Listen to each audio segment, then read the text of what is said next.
So stop talking shit. I can't talk about my steroids. You can talk about your steroids. Just stop talking behind everyone's back like you've been doing.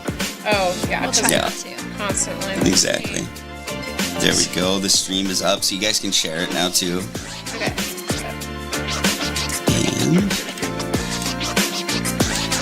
Hey, everybody. We'll be starting the show very shortly here. If you're seeing this after the live stream, you can go ahead and skip ahead as soon as you see this big baby mama drama sign down. That's when the show starts. And as always, we invite you to comment below. We'd like to hear from you, and we'll put your comments on screen and maybe even respond. We'll see. We'll see how their mood is. But we have a great show for you today. We have Alejandra from Bonita Blinks. I feel like I said your name weird there. I don't think so. Okay, good. Or should I call you Allie? Yeah, my full name is Alejandra, but you can call me Ale or Allie. My ex-wife's name is Allie. Can I not? Okay. No, I'm joking. All right. I'm joking. She's a good lady. Just not if you're me. Yeah, that happens. She knows I'm fucking around. All right. So there we go. All right. So I'm just sharing this on Instagram quick, and then we can get started. Absolutely. And I'm just getting the chat connected, so if you kind of can give me 20 seconds, and then we'll start.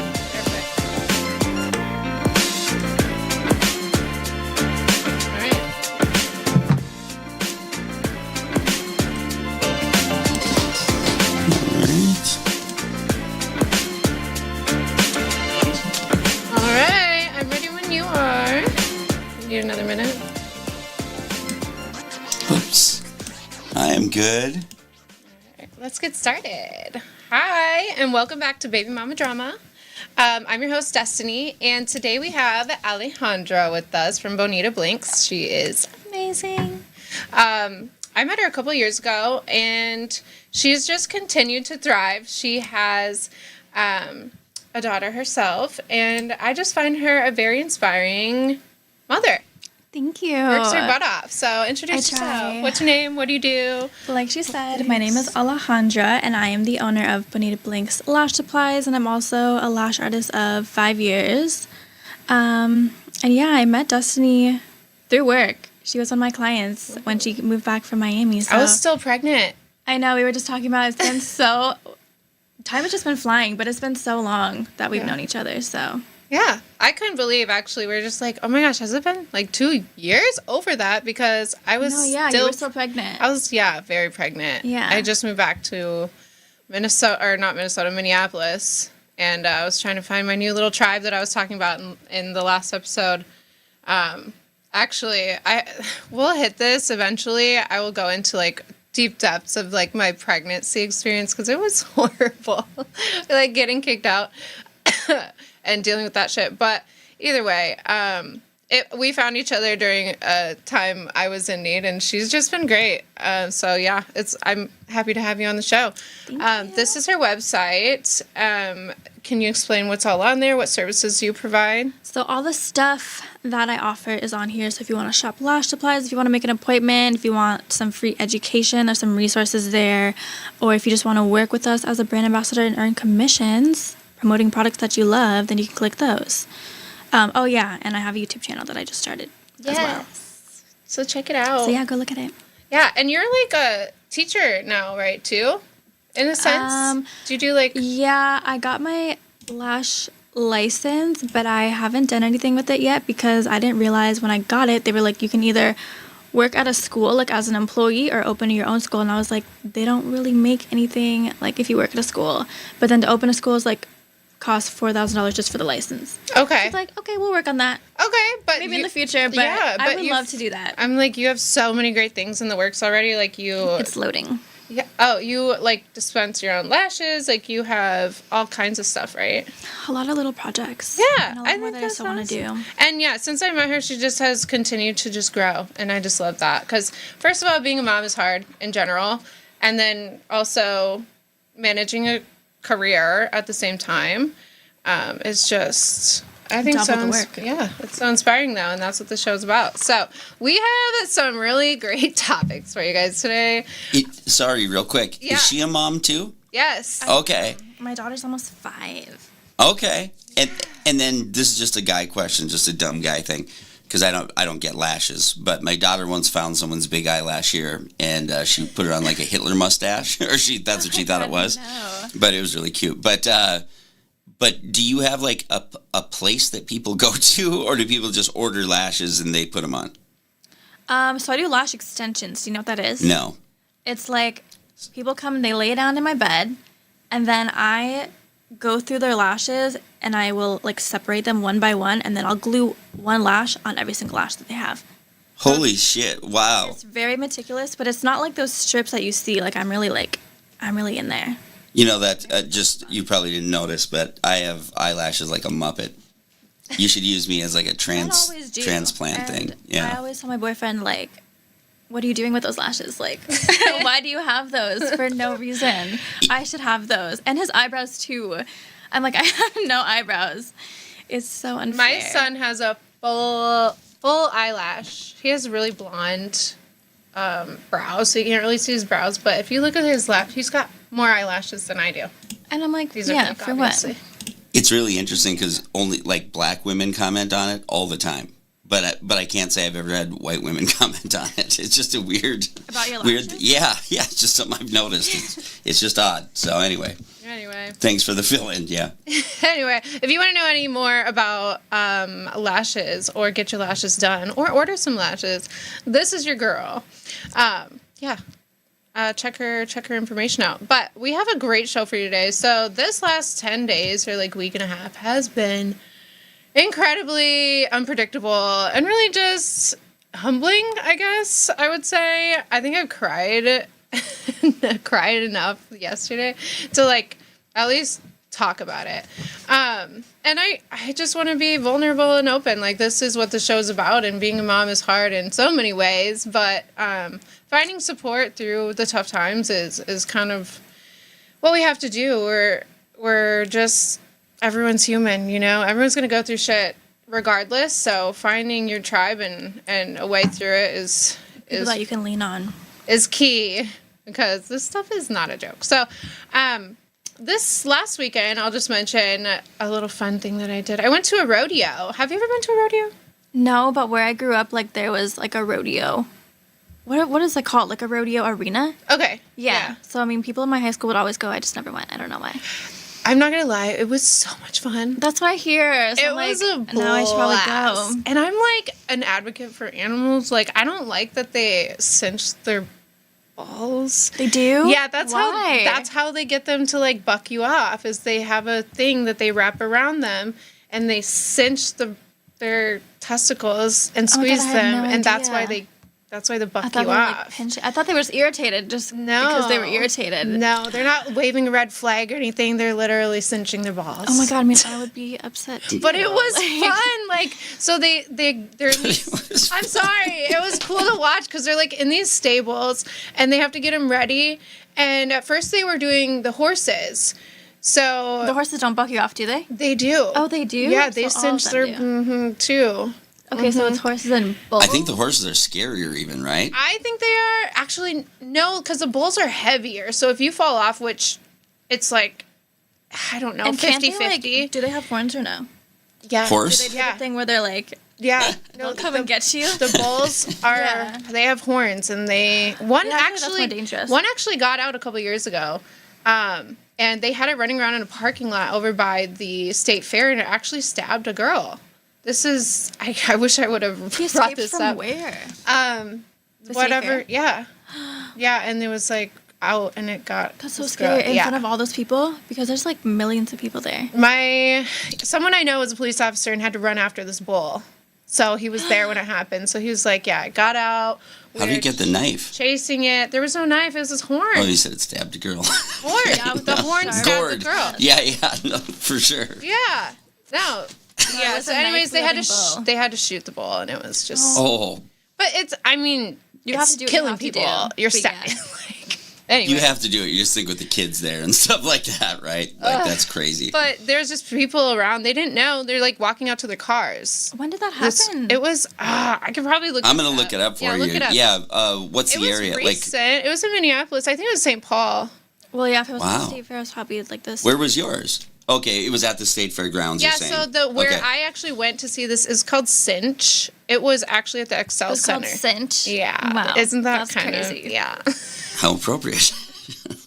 Very to the point. Sounds like a asked BDSM my- thing, yeah. I was like, why do they call it that? They're like, oh, no, it's always been called that. I'm like, I can think of a few reasons why, but yeah. That's interesting. Yeah, That's but it was fun though. They have like clowns because the clowns actually scare the bulls to go back where Oh my they're God, supposed really? to go. Yeah, painted faces scare them into wherever. I wonder why. It's so interesting. Clowns but are just weird to look at, I guess. Yeah. For everybody. It was really fun though. I had a good time. So that was last weekend. You just look for that article. We will. We'll get back to Yep, it. I'm looking right now, but I got it. I got it you right do? here. Okay, I I'm was just like, about to put it up. We'll move on. No, here it is. Let's see. Bull gets put down. Bull put down after getting loose at state fair or at fair, seriously injuring a woman. 2018, 2013. Oh, 13. Okay. Yep. 8 people hurt. One woman seriously, and a sheriff's deputy also got hurt. Yeah. Yep. The sheriff's deputy. Farmington. Yep. It was in Farmington. That's the one. 2,000-pound bull. Oh my God, that's so big. That's crazy. She had to be airlifted. Yeah. It was serious stuff. Oh, that's horrible. So, not to scare anyone not to go, but we just got to talking about incidents. But yeah, this one got out at that moment. That was so long ago. But this one, it was so much fun. They, were really good about making sure all the animals were they were supposed to be. And they put on a good show. Yeah, I feel like it's probably different. It was on the XL. Yeah. So you guys were like up in the stands. Yeah. Yeah, I feel like it's just different. I've never heard of that before. Yeah. It was so fun, actually. Wow. But yeah, so that was kind of like my fun highlight before all the crazy drama happened this last week. And yeah, let's just get into it. So, went to a rodeo last weekend and then started my week off going to school with this ringing that's been happening in my ears for like 2 weeks now. And, I just kind of wrote it off. I'm like, it's probably just fluid buildup in my ears, something, allergies, I don't know. Went to the doctor. They pretty much just sent me home with allergy meds, and they're like, try this and come back if it's not fixed. Mm-hmm. So then I go back and I give them my symptoms, and they tell me that I have symptoms of this serious chronic illness. So basically, I just want to address it right away, because if it looks like I'm a little shaky or my jaw is clenched, it's because of the symptoms, and I just want to be super vulnerable and out there, and just I'm dealing with some medical stuff, so it's not fun, but I also just I want to talk about how hard it is to manage being a mom during crisis stuff like this. You never expect to get diagnosed with a chronic illness. No. No one does. And why would you? Yeah. But when it happens, I think shock is the first initial feeling. And then comes everything else. How am I going to deal with this? What is this? How do I manage this? And then on top of that, how do I manage continuing my normal life? Mm-hmm. Because kids are demanding, and they don't care how you feel. They don't. No, they need don't. their needs met. And my biggest issue right now, because it's in my deep inner ear, and I'll give you guys more information about what it's called and everything. I just want to make sure that I'm clinically diagnosed 100% before I'm oh yeah, sorry. Before I'm I have this. I don't want to I don't want to speak it into existence if it's going to go away. Right. So, but with all that being said, the symptoms are deep in my inner ear. It messes with your nervous system.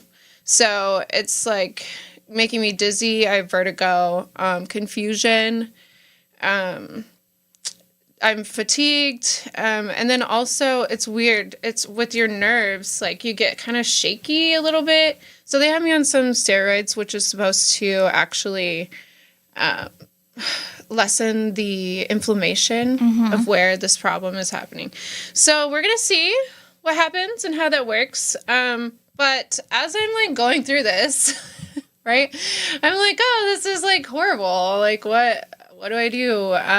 The next couple hours, I was on my phone talking to my dad, just kind of telling him, like, what's going on. Filling him in. Yeah. And then he's like, well, how's the court stuff going? And you guys, I have had to keep this quiet. You can't talk, if anyone's gone through court stuff, like, you can't talk about it until the case is closed, pretty much. Right, Gabe?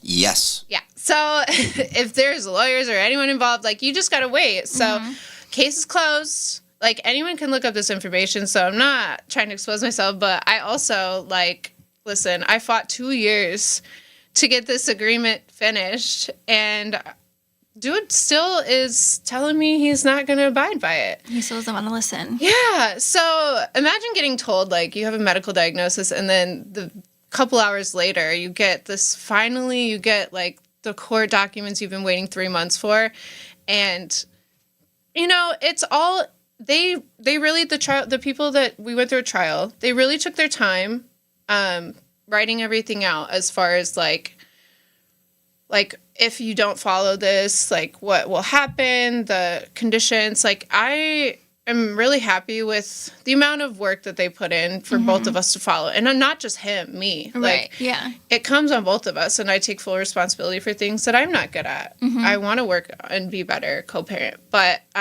you know, hearing that medical diagnosis, then my court papers come out. Then, the next morning, I got a phone call that my dog of 13 years, I gotta take a breath for this one, passed away. So it has been a week, you guys. It can only go up from here. A humbling week. But I just want to address all of that just because, like, you know, I want to be vulnerable. That's what's going on in your life right now. It is, and it's real, and it's raw, and it sucks. But this is real life, and I hope that if you guys are dealing with any of these things, that maybe I can shed some light on them and just, be someone to relate to. Relate to you and tell you I feel you, because this shit's hard. But yeah, so we're gonna go a little bit more into all that stuff. But I also wanted to mention we're gonna talk about my review of Kind of Pregnant, because I watched that and it was so funny this weekend. And I watched the trailer, so I tried to catch up. Yes. And then I'm gonna hit on the ID Fall of Diddy in another episode, but I did watch that. So just so you guys know, that update is coming. But anyways, back to the diagnosis. Let's just start there. This is like I said, real raw life. This is it.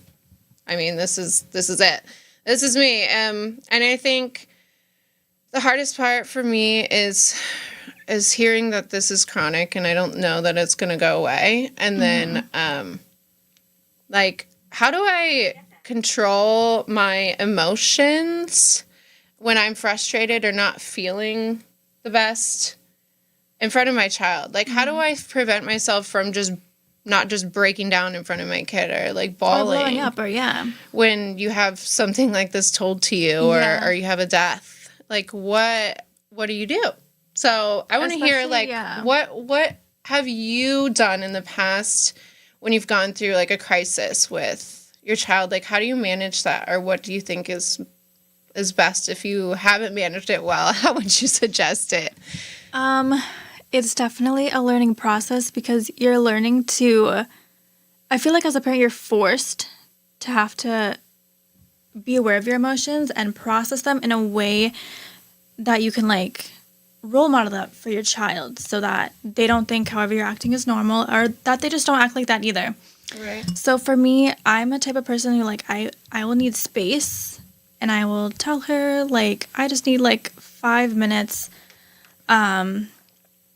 or, you know, like, my boyfriend will help me and he'll, like, take over. I, like, need a moment or something. But I haven't experienced something to the degree that you have or are feeling right now. I feel like for me, it's mostly, like, for me, it's, like, stress. Like, if I'm just feeling a lot of stress, like, I have a lot to do, I get frustrated very easily. And, like, the littlest things will, like, bother me, because, like, you have so much on your mind.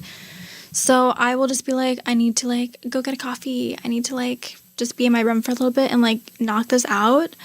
And then, you know, there are times where you do blow up, because we're not perfect and we're human and we have emotions. But I feel like as long as you communicate and apologize and acknowledge that that was not correct and that you didn't deserve that, like, to my daughter, to your kids or whatever, I feel like that makes all the difference. Like, to just make them aware that you're doing your best. I love that. I know that when I've come to get my lashes done, she moved her studio eventually to her home office, right? She had a studio downtown. Anyways, it doesn't matter. But We've been moving around. I'm just making this point only because her daughter had been there a couple times, and the way she handles like anything with her daughter is so calm and collected. Like I have a very hard time. I'm like, Really? be like, I'm just quick. My mom was always just like quick and to the point. Mm-hmm. You're like, hey, Nani. I really try to just be calm because my parents were kind of, I mean, they weren't like mean or anything, but they were just my dad has a lot of energy. Okay. So I feel like me and my brother both are very calm somehow. We're kind of the opposites of our parents. But yeah, I try to be really calm. But now she's getting to an age where like she's almost 5 and she is starting to argue back, and she is starting to test boundaries a lot. And so now it's like I can't really be like that as much anymore. Like I have to set boundaries. And sometimes it's like they don't listen until you're like, you're serious. Super stern. And like now I have to yell. Yeah. Because you didn't listen like the past 5 times I was trying to be nice. Interesting. That Yeah. makes me feel so much better. Well, I think it's easier, Oh my gosh. but just the more they become like conscious and like their own person, like she's developing her personality, and I want her to feel confident, and I want her to be able to speak up. And she's really Absolutely. good about like explaining how she feels. She'll be like, "I'm mad at you. You're making me frustrated." And okay, be frustrated, but I'm proud that you can explain to me Identify. how you're feeling. Yeah, so I can Absolutely. help you. Yep. So, I just really prioritize communication, and sometimes it's like we can't be gentle parenting all the time. Yeah. Sometimes you have to lay down the law. Yeah. And set those boundaries. Yeah. My son likes to be, his thing right now is he's the shamu. So Lex actually came up with that term because our kids just love to throw water out of the tub. Like, Really? It's like his favorite thing. Even bet though it's so fun. I'll tell him no, like keep the water in the tub. He knows better now. Right. But he's testing to see, is Like mom if gonna he can do laugh? it. Is mom Yeah. gonna, what's her reaction? And you have to be careful because Be careful what you laugh at. yeah, Because like then it'll the be a game swearing forever. thing last episode, I'm talking about swearing, but it was so funny. It's like It is funny. you have to be careful though, because then they think it's funny, and then they're gonna keep doing it, and then they do that at Exactly. school, and then you get a phone Exactly. call. Exactly. It's a slippery slope. Yeah, I think everything comes with balance, but I don't know. This diagnosis is so new that I'll figure out how to manage. But I just really wanted to vocalize that I feel any parents out there that are going through a crisis or a hard time and just feel like, they're at rock bottom or can't do it, just look for your support. Look for support and do the best you can. That's all you can do, because I'm still figuring out what the heck this thing is that I have and how to manage. And not only that, you guys, I'm in school. So trying to think and study per normal, like I would just normally open a book and be able to do my homework, has been so hard. Like memorizing things that used to be super easy for me is taking me 3 to 5 times longer just because Right, because you're distracted. well, yeah, I'm in pain. Right. So I just really wanted to make that known that, like, I'm dealing with this. I'll figure it out and let you guys know more. But I feel you guys out there. And not only, like, am I dealing with that, but imagine getting, like, the freaking court documents the same day and your child's father is, like, already On bullshit. on bullshit. He's like, I'm not doing that. I'm not paying that. So let's just go there. You know what? Let's just talk about it. I am not afraid. Listen, the court documents are out. You can actually look up anybody's name on. It's public information. It's public. So. Yes. So not that I think anyone should look, but my agreement's pretty fair. And really, he's the one that went to the court. He initiated it. He initiated this. I was up for co-parenting, trying to find an agreement, working this out without going there. He wanted to go there. Hired a lawyer. Right when I started school, spent over $12,000 on this lawyer. Oh my God. I didn't have it to spend. Right. Lawyers, by the way, are so expensive. Anybody that's a lawyer out there, like, I hope you're better than the one I had. No shade, but Really? but also, okay, can you imagine getting charged for finding out what you're being charged for? I would ask for a receipt for what they were And you would charging pay me for the for, receipt? and I'd pay over $75 just for them to write it because it goes on their time. What? So if they have to spend time writing out what they're charging you for, they're gonna bill you for it. And I just thought that was so. That's insane. I was like, no. After a while, I was self-represented, but so we both dropped our lawyers and we finally got through this 2-year-long court stuff for custody, child support, whatever. And I'm like, finally, like, we made it through, like, we're to the end, and I did all the things. You made me go through this process, even though I didn't want to. I stuck it out through school and raising a kid and all of this. And just to finally have the paper that says the agreement, and then the first thing you say is, I'm not following that. Like, what did we even go to court for? What were these 2 years for? What was the I point? think he wanted to set himself up for contempt of court charges. Well, that's the Because that's thing. what he's setting himself up for now. So, yeah, that's the thing is you guys have to take these things seriously. This is by the government. The government is literally telling you what your contraindications. They're telling you what they expect of you to follow. This is not. Oh, yeah. No, it's not an option anymore. No, Like, it's not. And he lost. So I just think it's so funny. He's already telling me through an app that, like, we have to communicate on because we're really not very. Like a third-party app? Yes. Yeah. Which I like. I'm not going to lie, because it doesn't notify me, and so I can go into it and look. But, like, if it's an emergency, he can still contact me. It's just, the app is great for co-parenting. It also has a meter on there that says, like, if you're being, what do they call it? If it gets inflamed, kind of. Yeah, kind of like your language. Like, if it's rude. If it's getting heated. Yeah, then they'll give you, like, it's like a barometer, like a meter that tells you, like, hey, chill out. Oh, really? Yeah. That's so funny. Is this something that you found, or is it a court-ordered type thing? Court-ordered, but just because our communication was so foul. Like, he would say something to gaslight me, and I'd respond horribly. You know, if I'm gaslit, I'm not... It's hard not to respond It's like hard. that. Like, you're Oh. really I've gotten so much better, but... Yeah, it's so personal when it's that level, you know, Yeah. and especially involving kids, because everyone can throw kid shit in your face, and that sends you to 11 every time. Yes. So, as you know, I'm really trying. I'm reading books about co-parenting. I am putting all my effort into trying to make things less volatile. Are you gray rocking yet? Have you looked into that? Yes, actually, I have been doing that. I did that the last message I sent. I just literally gray rocking, for anyone that doesn't know. I don't know what that is. Gray rocking is everything. So, It's the do best. you want to explain it? Real Yeah, quick? sure. So, I'm someone who, my mother is a narcissist, and like a clinical by the book one, and which I didn't know. You know, you're not aware of until you're starting to have issues in your adulthood, right? And so I started looking into that. Then I get a divorce, and you start realizing, like, oh, and people used to say she was like my mom, and so you're dealing with people who, if you feel like you're dealing with someone who loves to push your buttons, who seems to thrive off of getting you upset, which it seems so hard for you to understand why they constantly want to make you upset. And Seems like him.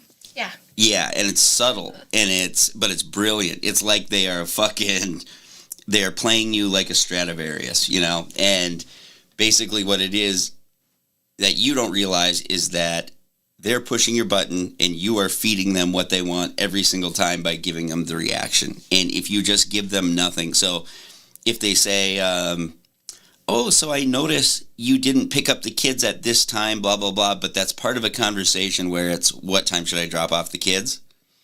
You ignore everything that they are talking to you about except the critical information. Like, so you ignore everything except, like, what time do you want me to drop off the kids? And you just keep repeating the thing you are trying to talk to them about and nothing else. You have no other conversations. Instead of addressing their emotions. accusation, right. Not Zero feeding into emotion. it. So if he was like, oh, I see you didn't do this or you didn't do that, I'd be like, I'll be here at this time to meet you. You're basically like, anyways. Yeah, exactly. Just kinda like an You don't idiot. play into it. And it's the first time I did it, and like to watch her, you see the dots come up, where she's writing, and they kept writing and writing and writing, and then all of a sudden she stopped and then just wrote 5 o'clock at my house. And it's like, I got like a sick feeling almost, like as happy as I was, I got a sick feeling because I was like, I have been feeding this for years. Like I'm actually 50% of this. Yeah, but you don't realize until you try the gray rock thing, and then they kind of get it. They're like, oh my gosh, like they're being the bigger person. Yeah, it's not fun if you don't get a reaction. Get to play along. And then they drop you kind of, like you're not interesting anymore. Yeah, so I have tried the gray rocking. It's working. With his dog passing last week and mine this week, it has just been nuts. But we're all emotional, going through stuff right now, so I just don't think communication is going to be great anyway right now, but he needs to understand, hey, if you're watching this, because I know you love to stalk me. He's on the live right now. He probably. No, just listen. I mean, if you're given a court order, follow it. Unless you really want to contest it and, like, go back to court. But just remember that takes out of your time with your child and happiness from co-parent. It just takes a lot out of a person in general. So just be careful of your choices. I think, we both have this agreement for a reason, and we both have to follow it. It's not just one person, so... It also, it doesn't work that way that you just get to like do a do-over. Also, you have a judge who just made that decision. Yeah. So actually, it is in the agreement that if we do have to go back, guess who's paying for my Did he lawyer. even read this? It's like he didn't even read it. No, I don't think he even read it. Sounds like he just runs on emotion, like 100%. Yeah. So it says non-support of spouse or child. Person who fails to pay court-ordered child support maintenance may be charged with a crime, misdemeanor. I mean, all the things. Like, why wouldn't you just follow the damn agreement? It's like one of the clearest things, actually, in our law. It's like if you violate that shit, it is like a bad result. Yeah. So, yeah, honestly, I just hope that, this works out and that's why we did this thing for 2 years, is to find some kind of common grounds. And now that we have one, you need to follow it. Mm-hmm. Have you sent that message you sent to the judge yet? No. So I just got diagnosed with this stuff the same day. So I really haven't been able to like file anything or say that there's non-payment or whatever. And honestly, I think you have to like go, there's like a statute. You have to look and see if all these Minnesota statutes are met before you can, like, I think, file that actually hasn't paid, or like, so there's like a lot of stuff in there. You can't just like, hey, you didn't pay me yesterday, like. And actually, I just had to remember, by the way, this is a narcissist way of, like, I got to think in that terms. So he's just saying that right up until the deadline because he wants to trigger you. Well, when's the deadline? Because he was supposed to pay on the 1st. Has he missed a payment already? Yeah. Okay. Well, then I guess I would look that up. Yeah, I didn't think it would happen that quick after your court. Yeah, so actually it's weird that it was due before this came out. So that's why I'm like, okay, I'll give him a few days or a week or whatever. But I mean, if it's towards the end of the month, like I wouldn't give him any days. It's over. Like, yeah, you're right. It's already late. But I mean, that's the first one. It's you know what I mean? Now, yeah. So. No, he made his choice. But it's so stressful, going through this for 2 years, not being able to talk about it, and just like being so stressed out about money and school and raising a kid and trying to pay lawyer fees and then trying to pay them to tell me what I'm paying for. Like, that's what crazy. The fuck, That is actually so crazy. Right? I was like, I never want to hire a lawyer again if I don't have to, because y'all are just scammers.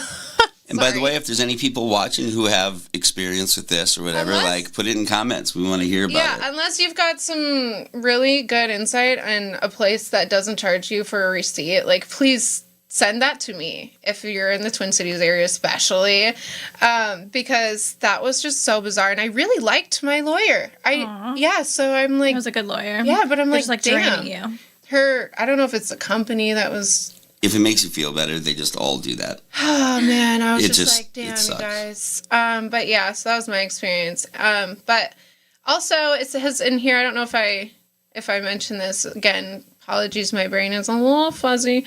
But but he has to pay for, my lawyer fees. If we go back to court, he is court ordered to have to pay for going back again, because, I mean, we've already done this. And I think the judges are just so sick of going back and forth anyway. We went to mediation like 3 times. Like, right. Why are we doing this? We have an agreement.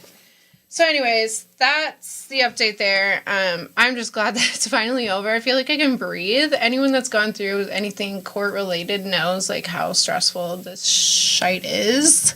I bet.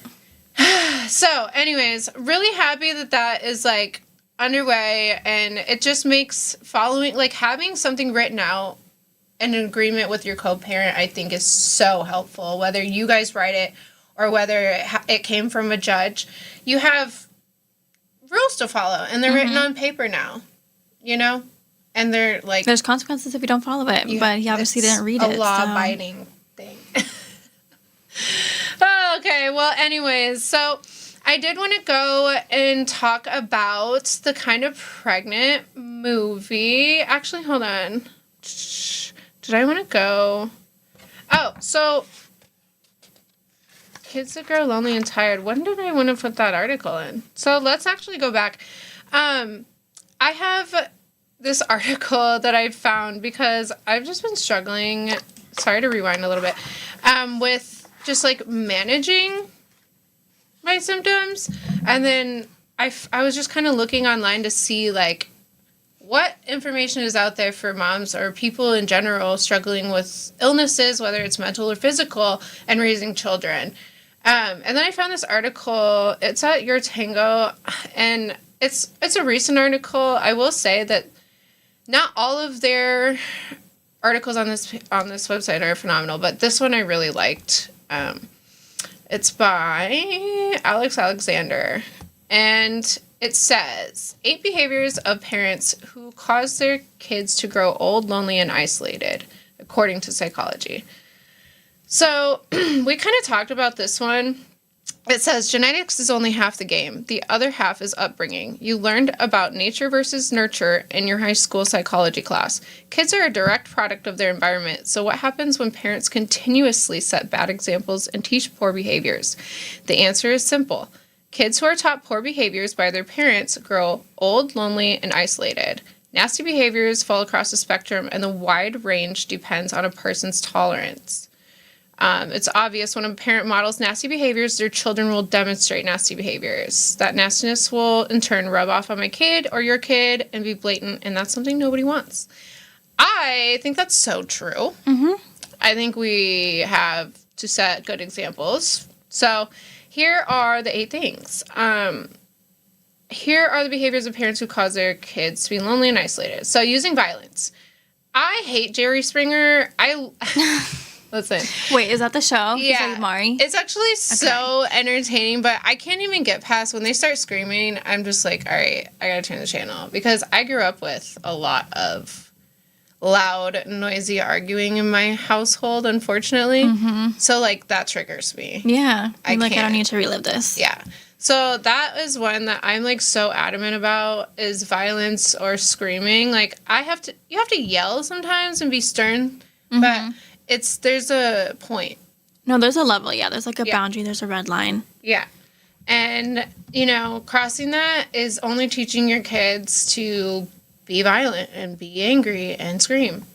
So I know that, we're going through things, but go to a different room. Go scream in a pillow, like, honestly, because... Teach different coping methods. Because I even struggled until the last, I don't know, I'd say 5-10 years with my upbringing and how I handled certain situations. That stuff just rubs off on you. It's your environment. You don't know any better until you don't realize, yeah. Exactly.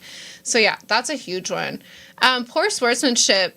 I actually love this one because nobody taught me when I was younger how to be a good sport. So, like, I have really bad time controlling my emotions at times. So, like, I would be playing a volleyball game and, like, I'd just get all worked up that we were losing and I'd, like, have tears in my eyes. Would you, like, take it personally? Yeah. Oh. And I'm like, why would I be like that? But nobody taught me how to handle my emotions. Or just that it's okay to lose. Yeah. When I feel like especially right now, everybody's a winner.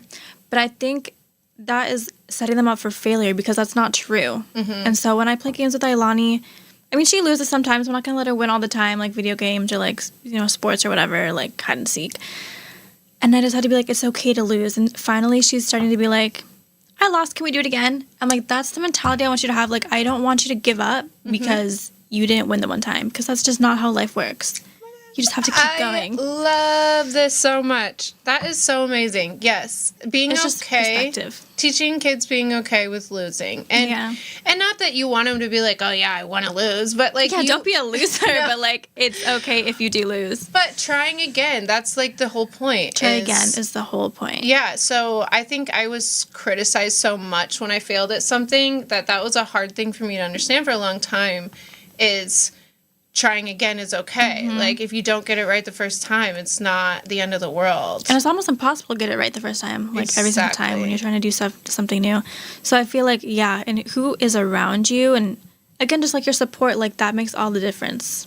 So. And not letting them dwell on stuff like that. Because you don't need to. Well, it's easy to, though, too. Marinate in it. I have a couple therapist podcasts, and I'm always pumping them for parenting stuff and always picking up little pearls and stuff. Yeah. And one thing that I was like a really fear-based kid, I think. Like I was always embarrassed or afraid, didn't want to try new things, all that kind of stuff. So that's always the thing you hate about yourself. So then as a parent, you tend to parent that shit too hard. You know what I mean? Like if your kid is fearful then it's like, don't be afraid, all that. You start getting too overbearing.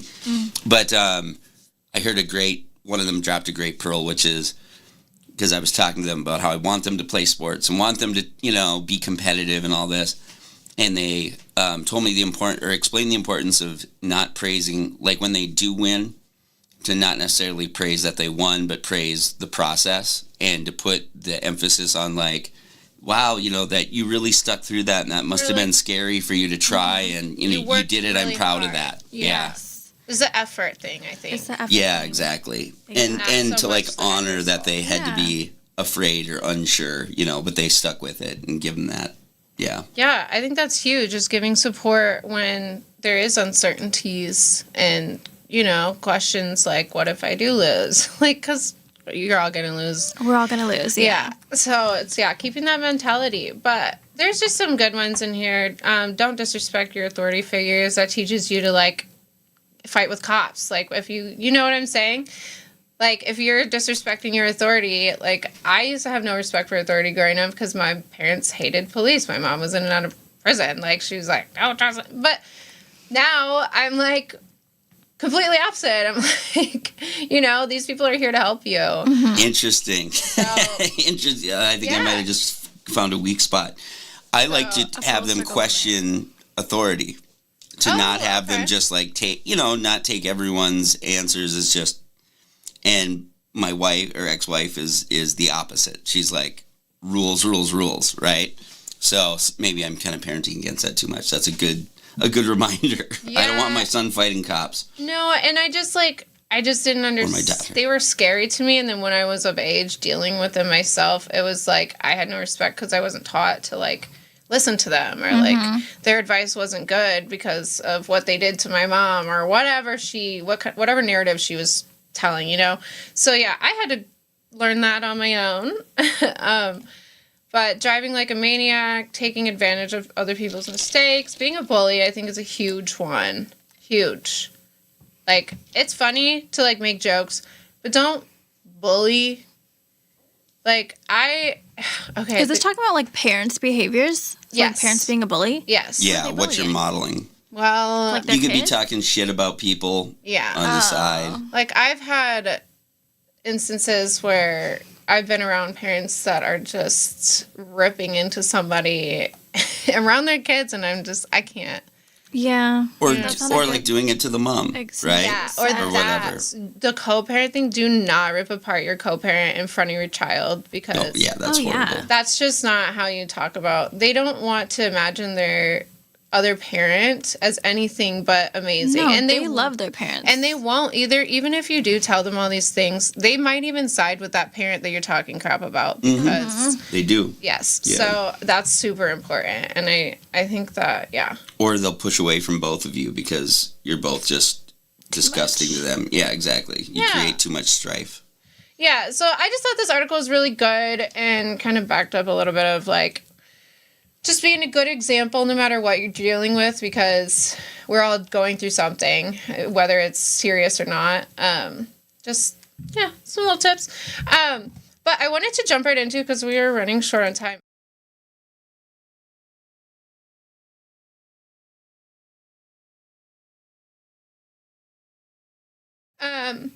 So Amy Schumer, it starts off with her and like Damon Wayans is Dave in the movie. I actually used to be, I don't know, we're still, I guess, we're friends.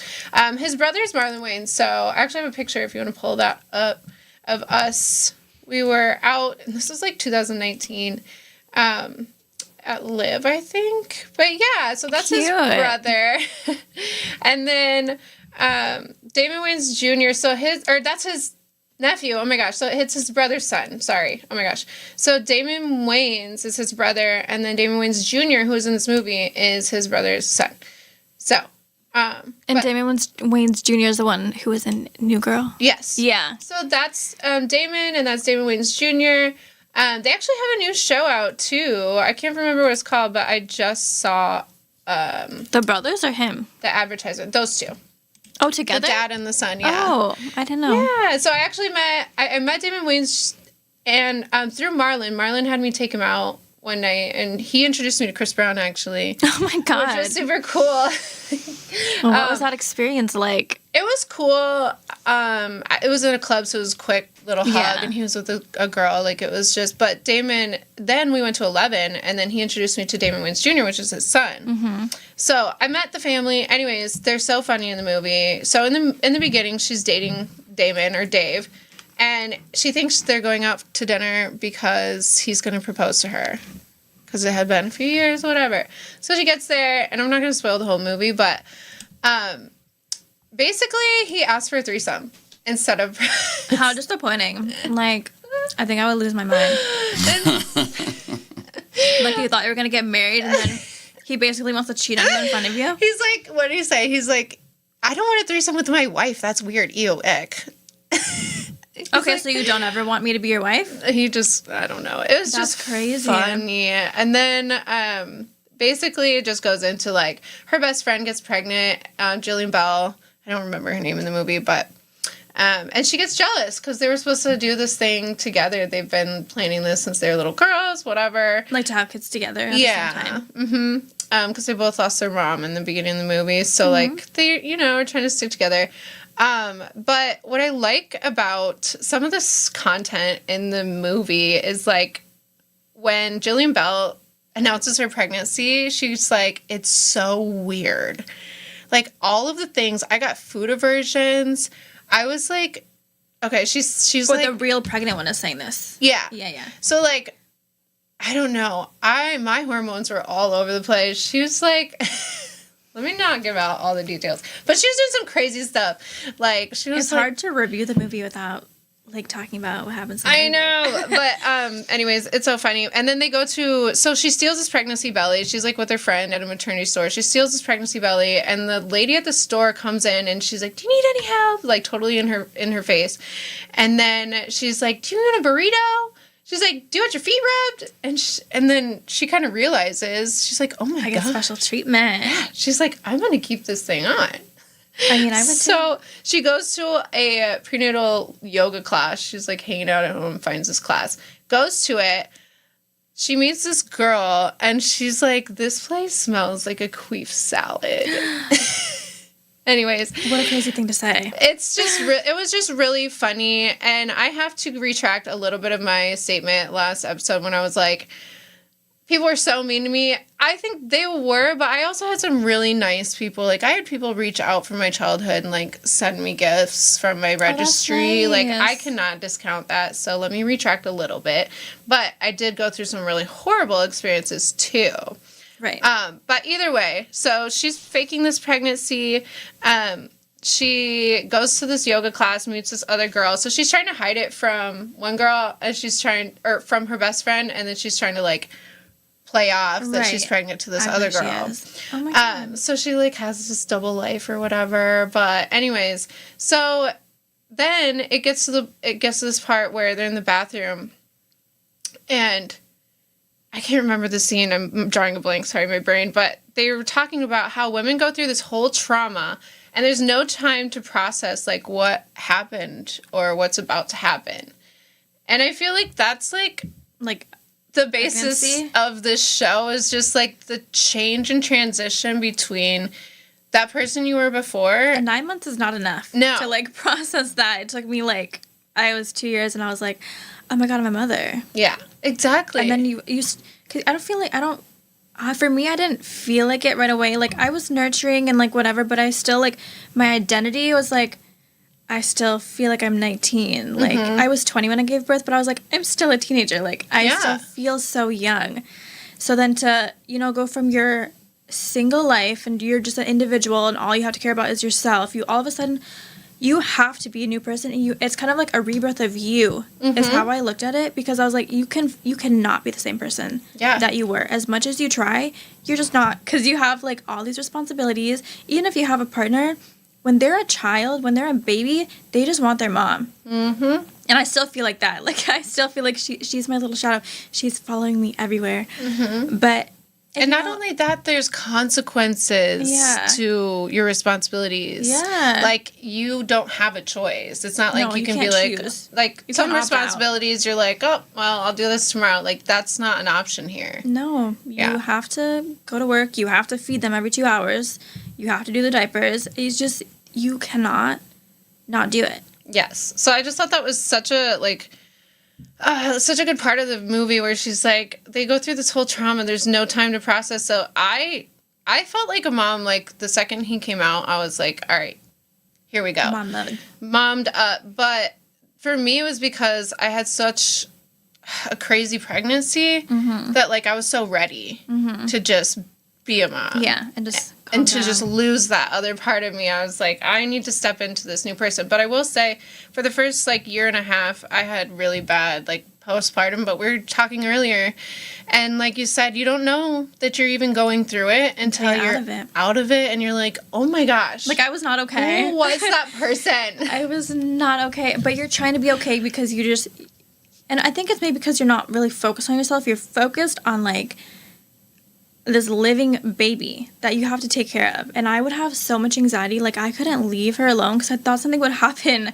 Like I would think of the craziest scenarios, and sometimes I still do. Like I have anxiety sometimes, but I think it's because we're like always together. Yeah. But like it was debilitating. Like I could not leave my little baby. Yeah. And I think just to piggyback, like that's the part of being a mom, is you have to figure out again your new normal, and like what kind of a person are you going to be, and what kind of a mother are you going to be? Because you're not going to be the same person that you were before you had your child. That's facts, And unfortunately, I just heard some little news from Bert. Not everyone is cut out to be a parent. No. Some people, it doesn't come naturally, and I cannot fathom that, because I'm like, I made you. And like I gave birth to you.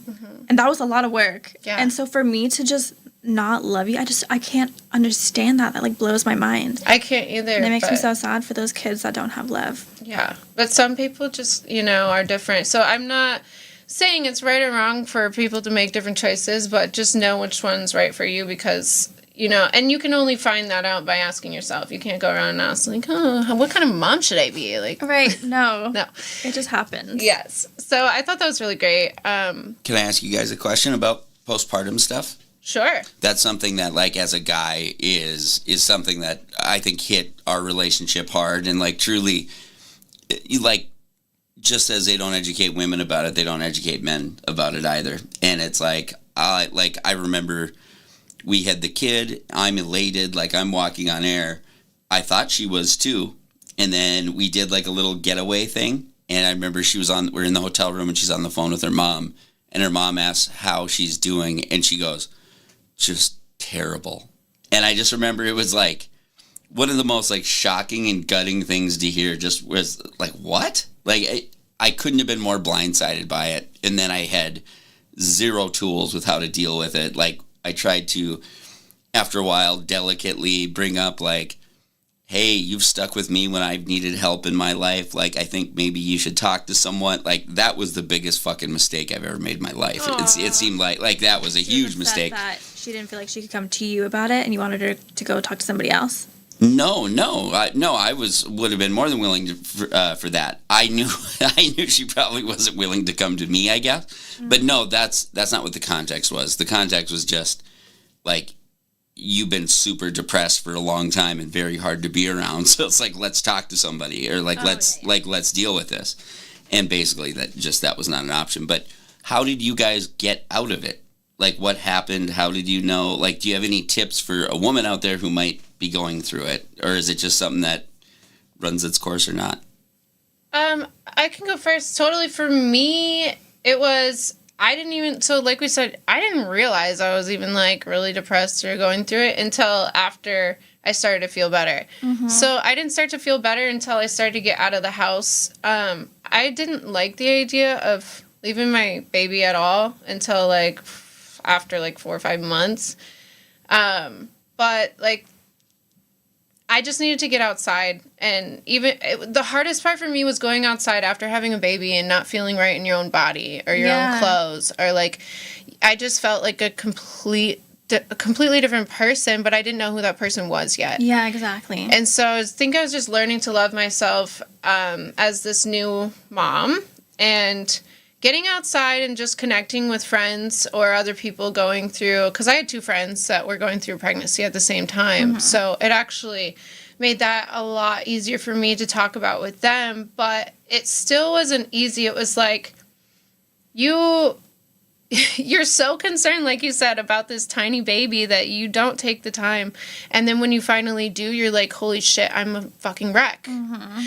And for me, it was just like, I wanted to go out and do my hair and look pretty and take pictures, and I just needed to get out. That was how I got out of my funk, is just getting out of my head and out of the comfortable setting of just being at home with my baby. Mm-hmm. And then I started to realize what I wanted to do, and I went back to school and I worked everything out. But it wasn't until I got out of the house a couple times where I could figure that out for me.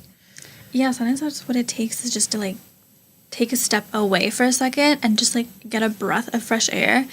For me, I think the hardest part was I had her during COVID, and it was so isolating. Like, I wasn't even trying to see my parents, and I would get like anxiety about like anyone coming over, because I didn't want her to get sick, because she was born like April 2020, so it's like we didn't really know what was going on, and I was just so paranoid. So, and maybe I was like, I don't feel like I was just, we were just self-isolating, so it was just me and my boyfriend, her dad, like, living together for a few months, and I think that was really hard for me because I couldn't have the support that I needed. And like, I was at my parents' house, but they would just be like in the house, and they wouldn't really come up. Like, if I wanted to go down there, I could, but I don't know. I think it was that, and also my pregnancy. I didn't realize I was pregnant until I was 6 months in. So I was one of those cases where like, you're almost a toilet baby. Yeah, right. So I had like, I forgot about that. It was insane, and it was like, you're little. No, it was like crazy. And then she was early, so I was consciously pregnant for 2 months. So it really felt like my life was just like flipped around, and like I had to adapt so fast. And then it was COVID. So you had a baby, like from your perspective, in 3 months. Yes. No, like literally. You're pregnant. I was just now I'm having a kid 3 months later. I really had no symptoms. No preparation. My jaw's on the floor right now, because the amount of work that, if anyone's watching this has been pregnant, like the amount of appointments you go through every week leading up, and like all of the things you have to do to set up for the birth. The nesting. How in the world? I was so stressed out. Did you do any nesting at all? No, like that was basically my pregnancy, was like shopping and telling everyone, by the way, I'm giving birth in like 3 months. I'm pregnant. How long did it take you to get excited about it or think of a name? Like, that's amazing. We didn't think of a name until like she was born, because she was early too. So it was just like surprise after early. Surprise. She was like 36 weeks. Okay. Yeah, so she was like 4. I was 36. 38. Oh, 38? Okay. is the due date. Oh, and then she was in the NICU for a month. So then I was living at the NICU because she couldn't eat on her own yet because she was early. So just like all of those experiences together made it like borderline traumatizing. I was going to say, do you want another one? My other question is, my other comment. I would have probably loved to skip the first 6 months of mine because mine didn't start getting good until like month 7. Yeah, exactly. Month 7, 8, 9, I was fine. But like I broke my foot after the first 4 months of being fed IVs in the hospital. So then I was pregnant, wobbling like a fucking penguin, like big belly, broken foot. It was not. So anyways, back to... What made you, like, check or find out? Because you weren't having your period for 6 months, right? Okay, so the thing was, I was on the pill, and I would do the thing where you skip the last one. Oh, so I just wasn't getting a period ever, like, at all. So that was normal to me. Like a guy. Yeah. Yeah, that was normal to me. And then my prescription ran out, so I went to go get a refill, and I was like, I want something, like, more convenient.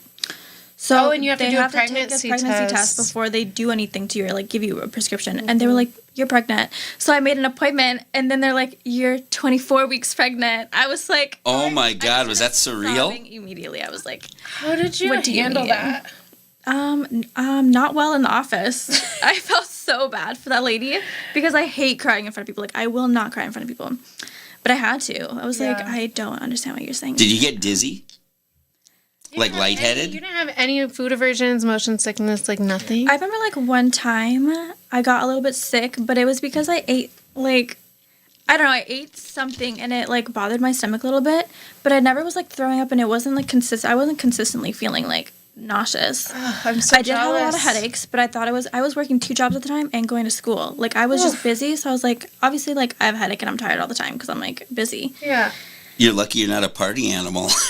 No, no, literally, and yeah. So luckily I wasn't doing anything that I didn't have to do. I was eating deli meat though, and I was taking like Tylenol or whatever, the Advil because of my headaches. Sure. But she came out a perfect little beautiful healthy baby, and I'm so blessed because I was like, oh my God, I didn't know. That's the scariest. That's because all that shit's all overblown anyway. Yeah, that's what I think. Like, I mean, for real, it is. Like, we did it for hundreds of years without all these like little rules. Yeah, I feel like as long as you're not getting drunk all the time, you're not like smoking, like your baby should be okay. But yeah, when I made my first appointment, I was like, by the way, I had a glass of wine on New Year's, like is everything okay? And they were like, oh, you're fine, that you like, oh, a glass of wine won't hurt anything. Just find a story where someone had a child stillborn and they're like, she ate deli meat, this stupid bitch, she ate deli meat, you killed your kid. Like, it just doesn't it's just a weird thing. You know what I mean? Like, it has a propensity. It has a chance for it. That's all. It's not... It's the food poisoning part, right? But people start turning it into, like, rules. Like that it's these scary rules, you know? No, but I will say I ate a deli sandwich and had to be rushed to the emergency room the next morning because of...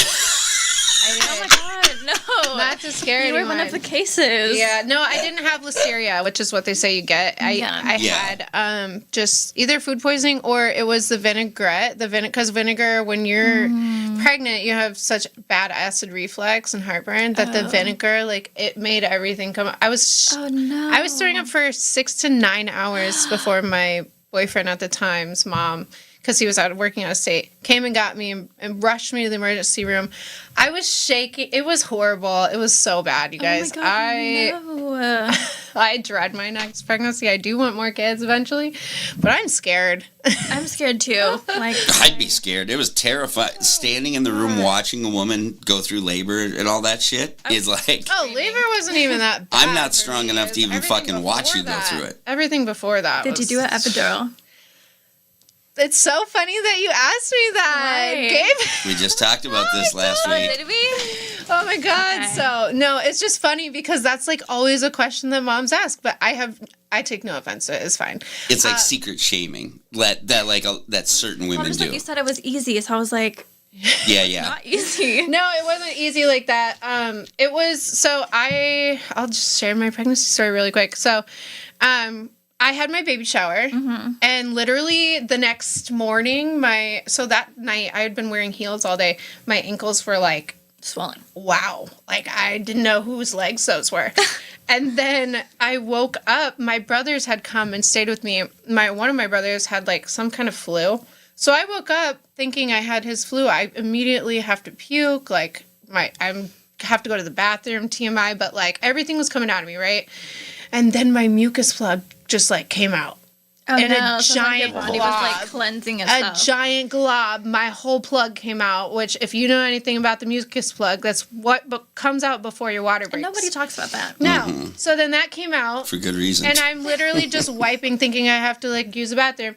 And that came out, and I was like, what the fuck is this? Like, I have gel in my J. Like, what is going on? And then I'm, like, thinking, oh, my God, that's probably my mucus plug. And then I got up and, like, turned around to flush the toilet, and I thought I started peeing, but my water broke on my floor. My water never broke. My water broke, like, instantly. Really? Instantly. And then I was instantly having contractions. Oh, my God, no. So it happened so fast. So fast. So, like, mine were only, like, 3 minutes apart, and they... Was your labor fast? No. So, it was until I got the epidural. But they wouldn't let me, so I wanted to have a water birth. I called my people, my doula, and they were like, well, let's stay on the phone and make sure you're having contractions. I'm like, pretty sure. Like, I think I know. like my water just broke. What else would it be? Right. I'm pretty sure I know my body. Like, this is happening right now. So my friend didn't answer the phone. So her sister and her friend, Jadalyn and Carter, they actually picked me up. Carter drove onto my sidewalk of my apartment building, and, like, he was up to that door, and, like, they took me. I got there. They told me my baby's heart rate, which I'll go into this more another time, but nurses need to be nicer to your patients when they're giving birth, especially. They should be the nicest ever. Especially your first child, because my experience was so bad.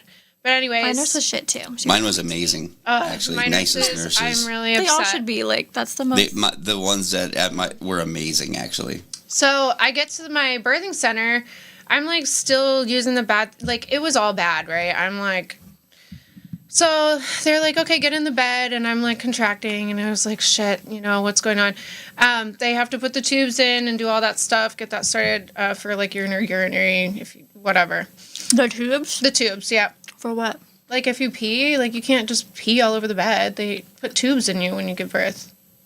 I didn't get that. You didn't? No. So they were like, yeah, they put a tube in my urinary thing so I could pee.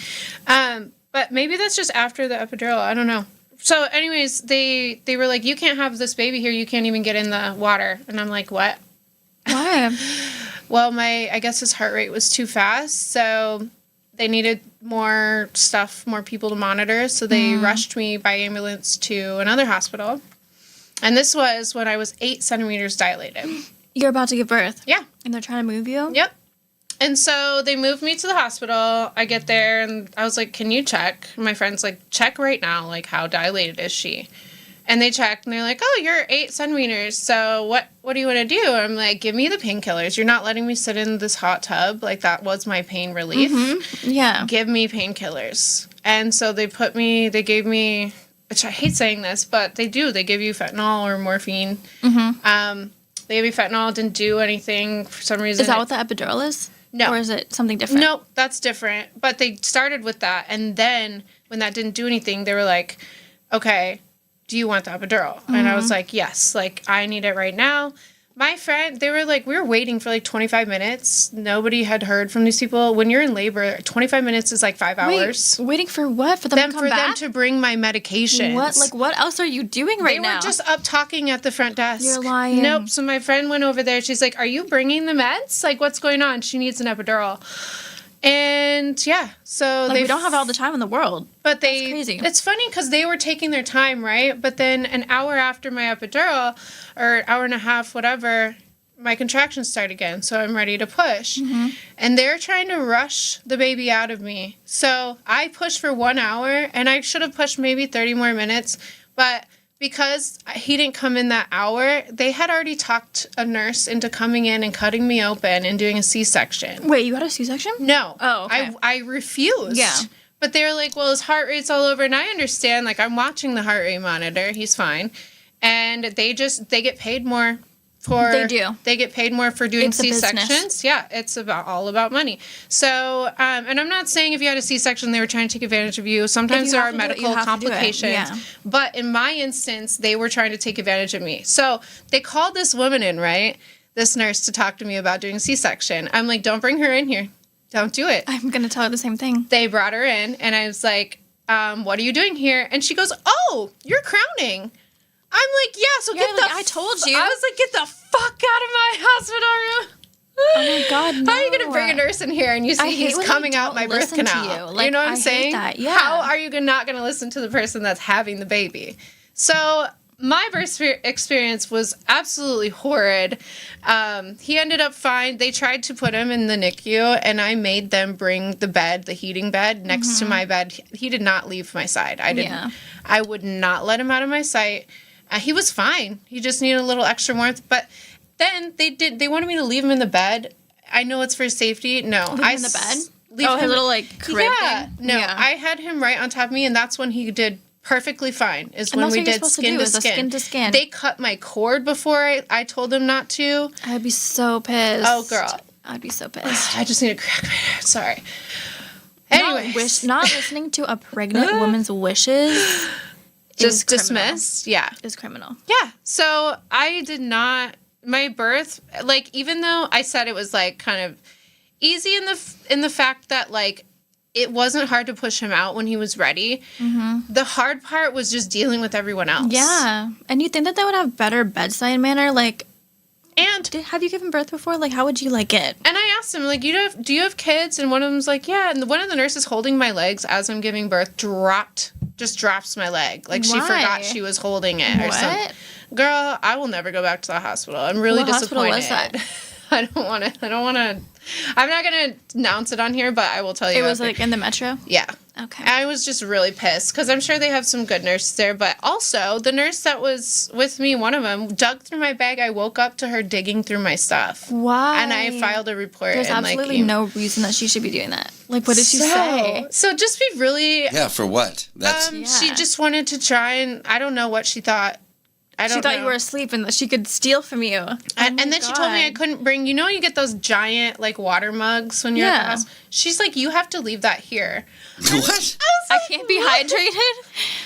But that's just what do you mean? That's insane. They give those away. So then I had this other lady come in. She must have known that this lady was giving me a hard time. I don't know how she knew, but she was like... Maybe she just does. She's like, come with me. She is not doing what... No. She goes, come with me. And she put me in a wheelchair. And she's like... I'm getting you out the door right now as your ride here. She's like, come with me. Don't deal with any of these people anymore. And she was this nice she shouldn't even black be working lady. there then. And she literally just, she wheeled me out to the front, and it was a blizzard and oh my God. We got in the car and I got home safe, and I was just so happy to be home with my baby, because although the actual giving birth part wasn't horrible, I got through it. I was in pain. Obviously, it wasn't fun. It was all the people around me that should have been supporting. The environment makes all the difference. They were doing the opposite. So just my advice, if I were to give any going through another birth, is to really know the people and the doctor delivering. Especially, there's a lot of doctors that will say if the baby doesn't come on their time clock, that they're going to send someone else. Or going to do it. Oh, really? Yeah. So if the baby comes at 3 a.m. and it's not their shift, sometimes they'll give it to somebody else. So you really have to pay attention to all the little details. I'm not to scare anyone that's giving birth. Giving birth is an amazing thing. But just to be informed. Just be informed and know that you can tell them what you want. If you don't want the baby to leave the room, I've had a lot of women say, oh my gosh, I didn't know I could do that. I didn't know I could tell them that. Stand your ground. You're the parent. It's your baby. Exactly. Yeah. Not saying this isn't part of my fighting authority. I swear. But just stay informed and really know, because you have to stand up for yourself. Yeah. Even my sisters I feel like my foster sisters, step siblings, I feel like they were forced into having a C-section when they didn't need one. I feel that way. They might not, but telling someone they have a problem and they need to be cut open when that's not true is bizarre. Diabolical. Diabolical. Why are you lying to me? We got really good advice on the C-section thing too, which was my ex's her worst nightmare. She didn't want to do it, but the kid, he flipped right at the last minute. He was like Frank Breach, they call it. Really? Yeah. Oh, that's So it was like horrible, and those nurses were amazing. They gathered around her because I thought I was gonna have to tell her, and I'm just like, and I mean I would have, but they're like, you better let us tell her or whatever. And it was like 4 women. They gathered around her, and like it was actually beautiful, but. I'm One so of them, jealous. That sounds like an amazing. It was great, actually. Oh, I mean, I sent them flowers afterward. Like it was really, really nice. As you should. But they, the great advice we got, which was because she didn't want to see anything or know, just the whole thing. She was squeamish. Was she awake during the C-section? Yeah. Okay. Which is so weird and surreal, and I'm standing right next to her, and that was odd. But one of our friends told her, they have the light above you that's often stainless steel or whatever, so you can see the reflection in it sometimes. So like basically she was told not to look there, and I looked, of course, and I'm like, oh yeah, you'd be able to see it for sure. They actually put up a mirror for me at the end of my bed. You wanted to see it? Yeah, well, I wanted to see where he was, so when I was pushing. You could be strategic about it. About the contractions, yeah, because when you're pushing, you have to wait until you feel like you have to shit. Yeah, no, that's literally what it is. That's what they tell you. Like, if you feel like you have to go number 2, then he's ready to, or he or she, they're coming out. That's what they say about Luckily, prison. I did not shit myself. I hope it didn't. I wasn't asking any questions. You're like, I don't know. I don't want to know. I was like in so much pain. I was just not mentally there. My eyes were closed, and like my boyfriend was like waving some alcohol swabs. Oh yeah, because that helps with nausea. I was gonna throw up, and I was like, I'm not trying to throw up right now. Like too much is going on. Yeah. Side note tip for all you pregnant moms or wannabe pregnant moms or people that get nauseous: alcohol. Literally, get those little wipes. Yeah, put it on your nose. It is the best thing for if you don't want to take. And I heard peppermint oil is too, but I didn't have that on hand. So I tried ginger. That didn't work for me. I haven't tried ginger. The alcohol thing worked every time. I know you're like sniffing alcohol, but honestly, you have to do it. You have to worked. do it. Yeah, it got the job done. Yes. So, yeah, I was just like asleep for like hours doing that. Yeah. Well, thank you guys for joining. Today's been a crazy day. This week's been crazy, but I think we covered everything, and I am just so grateful that I'm able to still be here. And I'm not gonna lie, I've been kind of scared about everything going on, just like not knowing, all the effects of the disease and whatnot. But could you pull up my Keela girl? A couple pictures of her. My dog of 13 years has passed, and I just want to highlight how beautiful and amazing she is. She got me through so many of my hard times in life that I'm just so grateful for her really carrying me and my family through. I have to put them in post because they're actually not down. It's that same thing where all the letters and numbers showed up. Oh, that's okay. Well, yeah, sorry about that, but I'll put them in post. Oh, I sent it to your text, but no. I know, I sent it the same way. Oh, weird. Okay, No big deal. But either way, shout out to my baby girl Keela. I know you're up there watching me, and I love you so much. And shout out to Allie. It was so fun to be here. This is my first podcast. You made it so easy. Good. So, okay, well, we hope to have you back. I'll be back. Yes, and check out her page. Yeah, her last thing. Yeah, what was the name one more time? Bonita Blinks. There we go. Bonita Blinks. Thanks, guys. Are you going to pull it up? No, I don't have it up. Sorry, I forgot. See you guys next time.